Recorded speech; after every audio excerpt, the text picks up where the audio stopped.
Soal-soal tes PPS Pemilu 2024, simulasi CAT bagian ini, merupakan kelanjutan dari simulasi CAT sebelumnya pada channel ini. Pada simulasi CAT yang disajikan ini, semata-mata hanya sebagai salah satu alat bantu untuk belajar guna menyiapkan diri mengikuti seleksi tertulis PPS. Semoga bermanfaat. Soal nomor 31, tempat pemungutan suara ditentukan lokasinya di tempat yang mudah dijangkau, termasuk oleh penyandang disabilitas, tidak menggabungkan desa, dan memperhatikan aspek geografis serta menjamin setiap pemilih dapat memberikan suaranya secara langsung, bebas, dan rahasia. Ditentukan jumlah pemilih di setiap TPS paling banyak, A. 500 orang, B. 400 orang, C. 300 orang, D. 200 orang, E. 100 orang.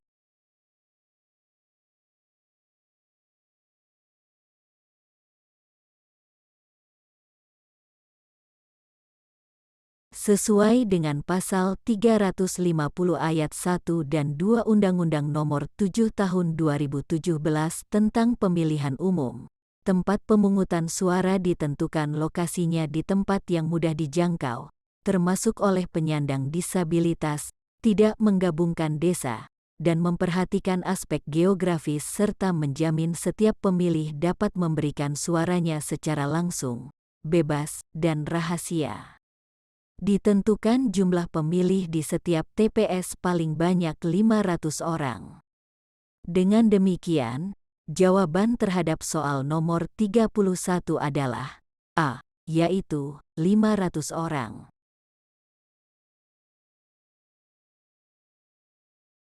Soal nomor 32, penduduk yang telah memiliki hak pilih dan memiliki kartu tanda penduduk elektronik tetapi tidak terdaftar pada daftar pemilih tetap dan daftar pemilih tambahan, dapat memilih A.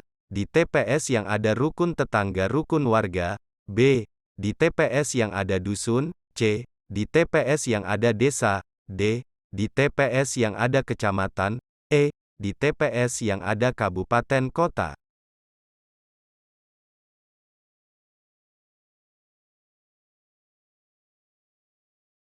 Sesuai dengan pasal 349 ayat 1 huruf A, Undang-Undang Nomor 7 Tahun 2017 tentang Pemilihan Umum, penduduk yang telah memiliki hak pilih dan memiliki kartu tanda penduduk elektronik tetapi tidak terdaftar pada daftar pemilih tetap dan daftar pemilih tambahan dapat memilih di TPS yang ada di rukun tetangga rukun warga sesuai dengan alamat yang tertera di KTP elektronik.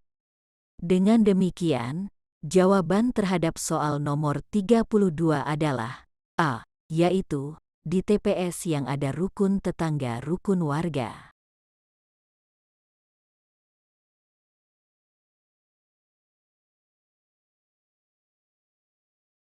Soal nomor 33, dalam pelaksanaan pemungutan suara, penduduk yang telah memiliki hak pilih dan memiliki kartu tanda penduduk elektronik tetapi tidak terdaftar pada daftar pemilih tetap dan daftar pemilih tambahan, pemungutan suara dilakukan pada saat A. 1 jam sebelum pemungutan suara dimulai, B. Di awal pemungutan suara dimulai sampai dengan 1 jam berlangsungnya pemungutan suara, C. 1 jam setelah pemungutan suara dimulai, D.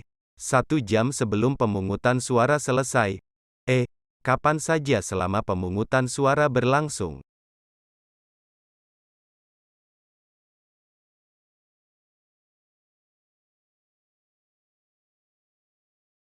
Sesuai dengan pasal 349 ayat 1 huruf C, Undang-Undang Nomor 7 Tahun 2017 tentang Pemilihan Umum, penduduk yang telah memiliki hak pilih dan memiliki kartu tanda penduduk elektronik tetapi tidak terdaftar pada daftar pemilih tetap dan daftar pemilih tambahan, dapat memilih 1 jam sebelum pemungutan suara di TPS setempat selesai.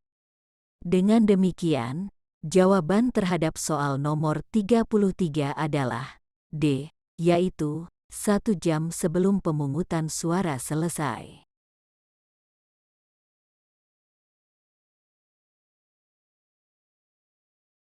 Soal nomor 34, pemungutan suara bagi warga negara Indonesia yang berada di luar negeri dilakukan hanya untuk memilih A. Calon anggota DPR dan pasangan calon presiden dan wakil presiden, B. Calon anggota DPR dan calon anggota DPD, C. Calon anggota DPR dan calon anggota DPRD provinsi, D. Calon anggota DPR dan calon anggota DPRD kabupaten, kota, E. Calon anggota DPD dan calon anggota DPRD provinsi.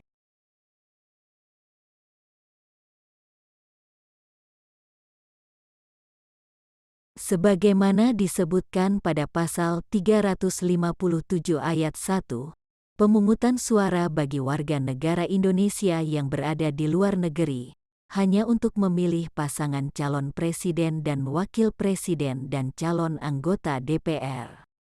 Dengan demikian, jawaban terhadap soal nomor 34 adalah A, yaitu calon anggota DPR dan pasangan calon presiden dan wakil presiden.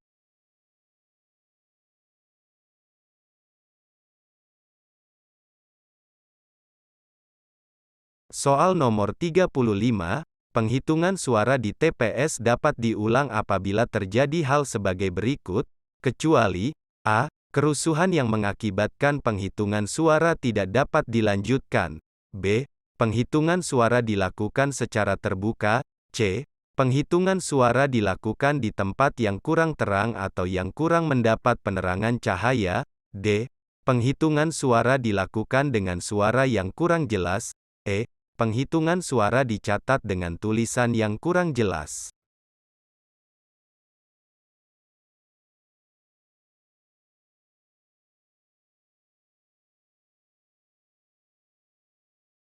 Sesuai dengan pasal 374 ayat 2, penghitungan suara di TPS dapat diulang apabila terjadi kerusuhan yang mengakibatkan penghitungan suara tidak dapat dilanjutkan, penghitungan suara dilakukan secara tertutup, penghitungan suara dilakukan di tempat yang kurang terang atau yang kurang mendapat penerangan cahaya, penghitungan suara dilakukan dengan suara yang kurang jelas, penghitungan suara dicatat dengan tulisan yang kurang jelas, saksi peserta pemilu, pengawas TPS, dan warga masyarakat tidak dapat menyaksikan proses penghitungan suara secara jelas.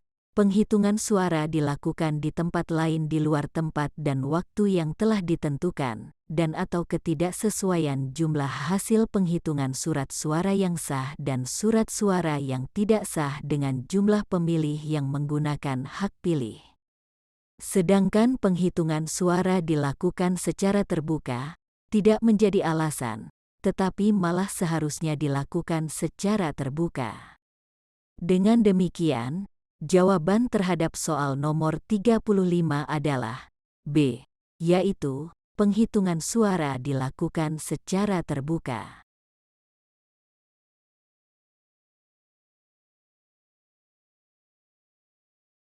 Soal nomor 36, begitu pula, untuk pemungutan suara di TPS wajib diulang apabila terdapat keadaan sebagai berikut, kecuali A. Pembukaan kotak suara dan atau berkas pemungutan dan penghitungan suara tidak sesuai ketentuan, B. Petugas KPPS meminta pemilih memberikan tanda khusus pada surat suara yang sudah digunakan, C. Petugas KPPS merusak lebih dari satu surat suara yang sudah digunakan oleh pemilih sehingga menjadi tidak sah. D. Pemilih yang tidak memiliki kartu tanda penduduk elektronik dan tidak terdaftar di daftar pemilih tetap dan daftar pemilih tambahan. E. Petugas memberikan tanda dengan tinta kepada pemilih setelah melakukan pemungutan suara.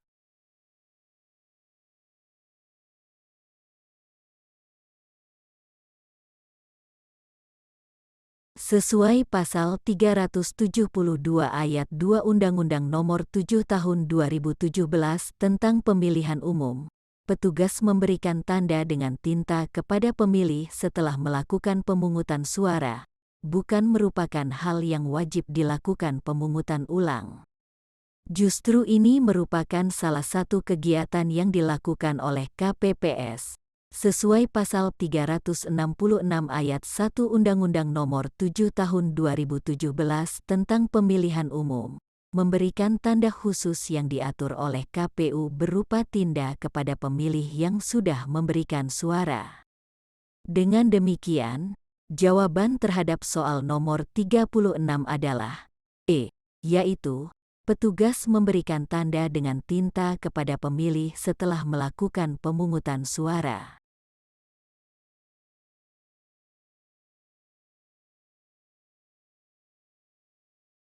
Soal nomor 37, pengawasan pemungutan suara dilaksanakan oleh A. Bawaslu Kabupaten Kota, B. Panwaslu Kecamatan, C. Panwaslu Kelurahan Desa dan Pengawas TPS, D. Panitia Pemungutan Suara, E. Panitia Pemilihan Kecamatan.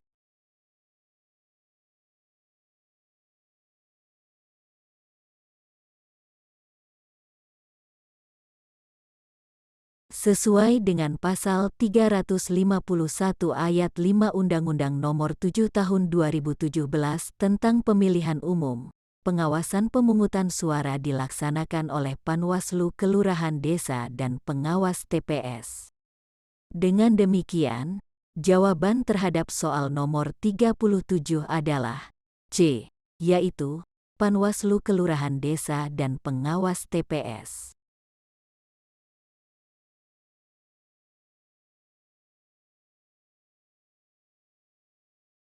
Soal nomor 38, pada rekapitulasi hasil penghitungan perolehan suara peserta pemilu di tingkat kecamatan, PPS membacakan hasil penghitungan suara di seluruh TPS di desa kelurahan bersangkutan, dengan didahului membuka kotak suara tersegel untuk mengambil sampul yang berisikan A. Surat suara di TPS yang bersangkutan, B. Lembar plano hasil penghitungan suara di TPS bersangkutan, C. Berita acara pemungutan suara dan sertifikat hasil penghitungan suara, D. Daftar hadir pemilih di TPS, E. Surat mandat saksi peserta pemilu yang hadir di TPS.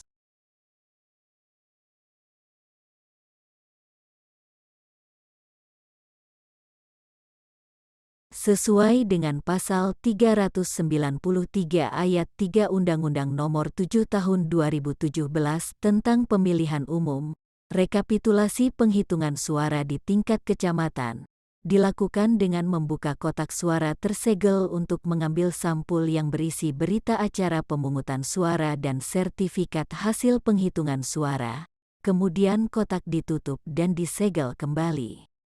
Dengan demikian, jawaban terhadap soal nomor 38 adalah C, yaitu berita acara pemungutan suara dan sertifikat hasil penghitungan suara.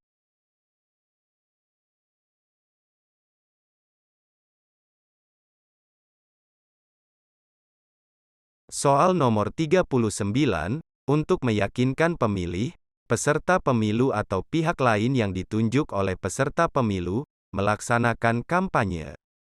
Kampanye ini dapat dilakukan dalam bentuk sebagai berikut, kecuali A. Pertemuan terbatas, pertemuan tatap muka, penyebaran bahan kampanye pemilu kepada umum, B. Pemasangan alat peraga di tempat umum, media sosial, C. Iklan media massa cetak, media massa elektronik, dan internet, D. Rapat umum, debat pasangan calon tentang materi kampanye pasangan calon, E. Unjuk rasa dan konvoi motor.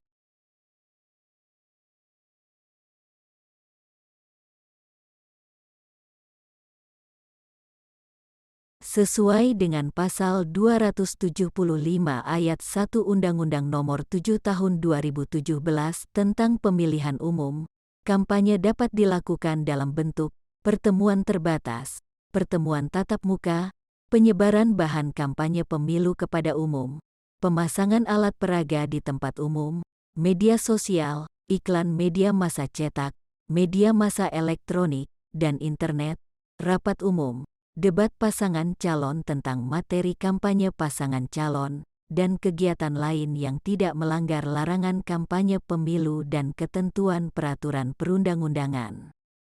Ketentuan ini mengatur bahwa tidak ada bentuk kampanye berupa unjuk rasa dan konvoi motor.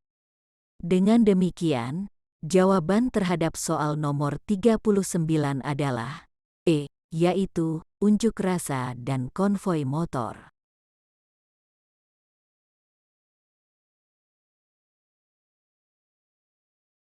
Soal nomor 40, hari dan tanggal pemungutan suara pada pemilihan umum tahun 2024 adalah A. Senin, tanggal 12 Februari tahun 2024, B.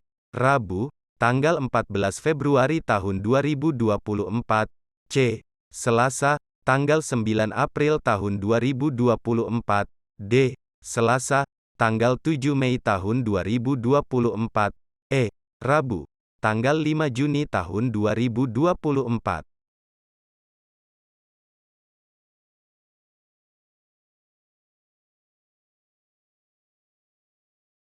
Hari dan tanggal pemungutan suara pemilu ditetapkan dengan Keputusan KPU Nomor 21 Tahun 2022 tentang hari dan tanggal pemungutan suara pada pemilihan umum presiden dan wakil presiden, anggota Dewan Perwakilan Rakyat, anggota Dewan Perwakilan Daerah, anggota Dewan Perwakilan Rakyat Daerah Provinsi, dan anggota Dewan Perwakilan Rakyat Daerah Kabupaten Kota serentak tahun 2024, pada Rabu, tanggal 14 Februari tahun 2024.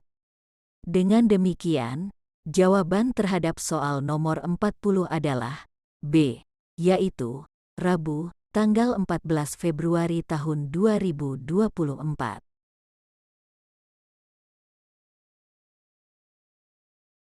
Cukup sekian dulu simulasi CAT bagian ini, dilanjutkan bagian berikutnya pada video selanjutnya. Demikian, sampai jumpa.